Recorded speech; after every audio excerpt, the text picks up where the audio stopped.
1691년의 어느 날 프랑스 파리에서는 한 노수사의 장례식이 조촐하게 거행되고 있었습니다. 그는 로렌스 형제라는 이름으로 불리웠던 맨발의 까르멜 수도회의 수사였습니다.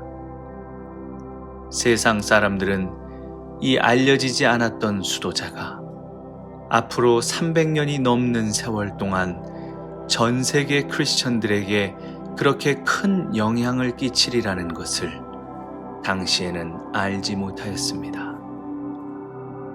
그도 그럴 것이 그는 그 수도회의 원장 수사도 아니었고 사람들 앞에 내세울 만한 타이틀이 있는 사람도 아니었습니다. 그는 평생을 평수사로서 눈에 잘 띄지 않는 부엌 일들을 하면서 지냈던 조용한 분이었기 때문입니다. 그러나 항상 말없이 드러나지 않는 섬김의 삶을 사는 그에게서는 보통의 사람들이 흔히 갖게 되는 불평이나 인정받지 못하는 것에 대한 불만을 찾을 수가 없었습니다. 시간이 흐르면서 모두가 그를 존경하기 시작했고 사람들은 이 겸손한 노수사님이 가지고 있는 깊은 신앙의 비밀에 대하여 듣고 싶어 했습니다. 그들에게 로렌스 형제는 이렇게 말했습니다. 살아가는 매 순간순간마다 하느님의 임재를 느끼도록 노력하십시오. 그것이 다였습니다.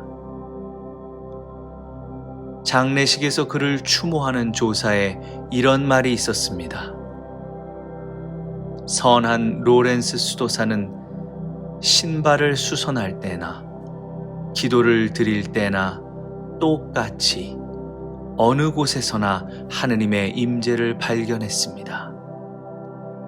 그가 바라보는 것은 일 자체가 아니라 하느님이었습니다. 그래서 그는 자신이 별로 하고 싶지 않은 일일수록 주님께 그 일을 바침으로 더 큰 사랑을 그분께 드릴 수 있다는 진리를 깨달았습니다.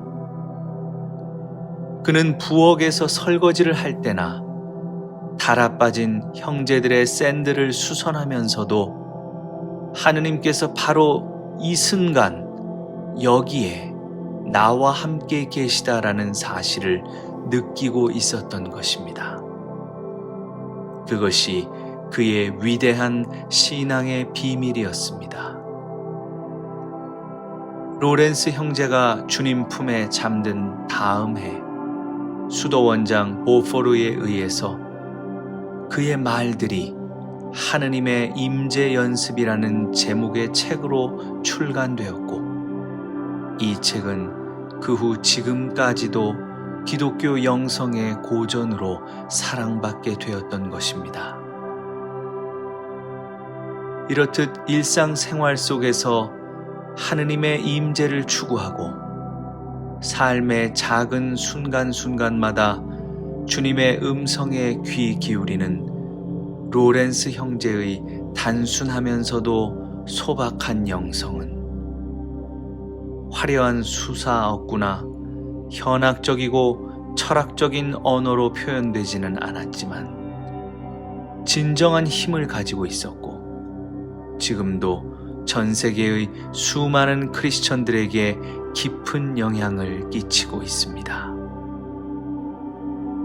그는 그리스도인들에게조차 대개 이분법적으로 나뉘어 있는 기도와 일상생활이라는 두 가지 영역에 보이지 않는 담을 헐어버렸습니다.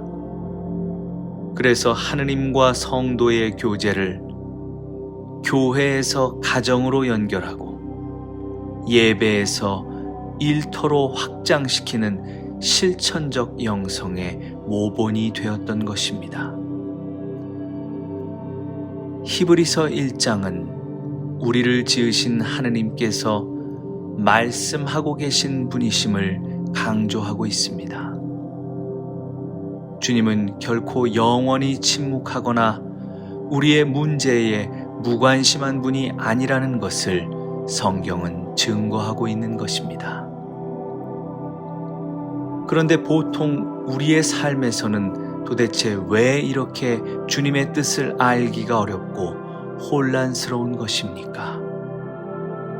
그 이유는 첫째로, 사람은 내가 듣고 싶은 것만 듣는 습성이 있기 때문입니다. 이것은 거의 본능적이고 뿌리가 깊어서 잘 알아차리기 어렵습니다. 때로는 기도를 열심히 하시는 분들 가운데에도 이런 오류를 보게 됩니다.